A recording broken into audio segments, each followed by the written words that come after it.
함수의 개수, 두 번째, 함수 값의 대소가 정해진 함수의 개수. 실수를 원소로 갖는 두 집합 xy의 원소의 개수가 각각 몇 개 있고요. 그 다음 조건이 중요한데 x1, x2이면 fx1, fx2라고 되어 있습니다. 무슨 얘기냐? 더 큰 게 함수값도 더 크다 라는 거죠. 예를 들어서 F1이 2라고 해보십시다. 그러면 F2는 뭐가 돼야 되느냐? 1보다 2가 크죠. 그러면 얘는 2보다 더 큰 값, 아니면 3이나 4나 5나 이런 값들이 돼야 된다는 얘기인 거예요. 더 큰 원소에 대해서 더 큰 함수값을 갖는다 라는 뜻입니다. 근데 이게 이렇게 나와도 풀이는 사실은 똑같아요. x1하고 x2가 이렇게 돼 있어도 이거는 어떻게 보면 이제 감소죠. 더 큰데 x값은 더 큰데 함수값은 더 작아진다. 뭐 반대로 여기가 2였다라고 하면 여기는 1이나 0, 마이너스 이런 것들이 돼야 된다라는 얘기가 되는 겁니다. 이렇게 더 큰 함수값에 더 큰 x에 대해서 더 큰 함수값을 갖는다라든지 더 큰 x에 대해서 더 작은 함수값을 갖는다. 이렇게 대소가 주어지는 경우가 있어요. 두 가지는 풀이법은 똑같습니다. 요거는 어떻게 푸느냐면 지난 영상에서 봤던 1대1 함수의 개수를 구하는 것과 비슷하게 문제를 풀어요. 볼까요? 첫 번째 x라는 집합은 1, 2, 3, 4, 5라고 합시다.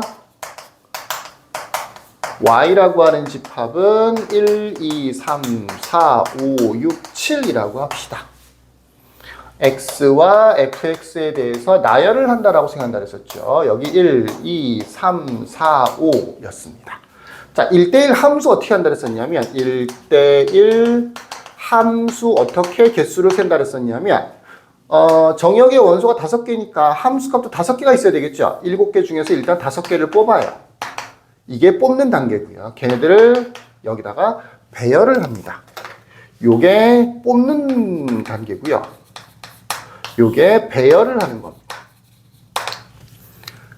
대소관계가 이렇게 주어져 있을 때도 마찬가지로 뽑는 단계가 먼저 필요해요. 뽑는 단계가. 첫 번째로 뽑아야 되는데 더 큰 값으로 간다라고 했으니까 똑같은 값이 나오면 안 되겠죠. 예를 들어서 이게 2가 3이었는데 여기 또 똑같이 3이 나오면 안 되는 거잖아. 그지? 숫자가 달라지면 더 큰 값이 나와야 되는 거예요. 그래서 기본적으로 얘도 1대1 함수가 당연히 됩니다. 그래서 일단은 7 컨비네이션 5로 똑같이 뽑기를 해요. 뽑았어. 예를 들어서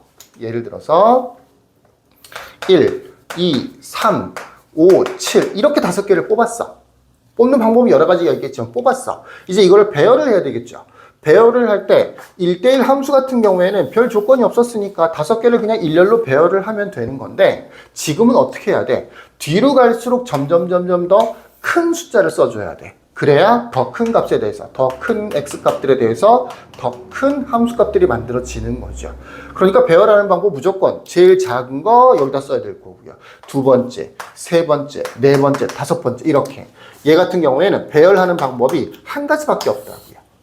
1대1 함수에서는 뽑는 것까지는 똑같죠. 배열하는 방법이 별다른 조건이 없었으니까 5팩토리얼로 배열하면 되는 거죠. 그래서 아예 이거를 5, 7p5라고도 한다 그랬었죠.